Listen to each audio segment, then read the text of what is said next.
بسم اللہ الرحمن الرحیم۔ ایک حیران کر دینے والا واقعہ۔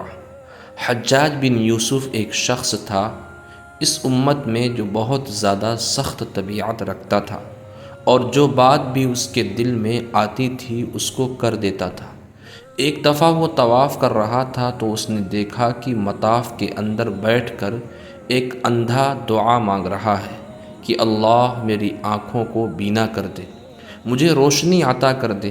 حجاج جب اس کے قریب سے گزرنے لگا تو اس نے پاؤں کی ٹھوکر مار کر کہا، او اندھے، تجھے پتہ ہے کہ میں کون ہوں؟ وہ بیچارہ حیران ہو گیا کہ یہ کون ہے؟ پوچھا کون؟ کہنے لگا کہ میں ہوں حجاج بن یوسف۔ نابینا تو گھبرا گیا۔ حجاج بن یوسف نے کہا کہ دیکھ، میں طواف کر رہا ہوں اور میرے چند چکر باقی ہیں۔ میرے طواف مکمل ہونے تک تیری آنکھیں ٹھیک نہ ہوئیں تو میں تجھے قتل کروا دوں گا۔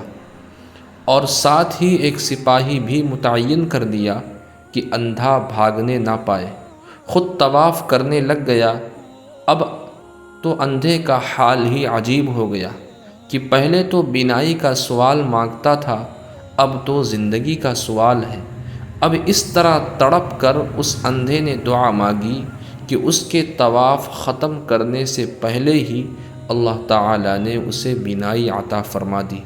حجاج بن یوسف نے کہا کہ میں نے اپنے بڑوں سے یہ بات سنی ہے کہ جیسے تم پہلے دعا مانگ رہے تھے، قیامت تک یہاں بیت اللہ کے سامنے بیٹھ کر وہ دعا پڑھتے رہتے تو تمہیں بینائی کبھی نہ ملتی، کیونکہ زبان سے الفاظ نکل رہے تھے، دل حاضر نہیں تھا۔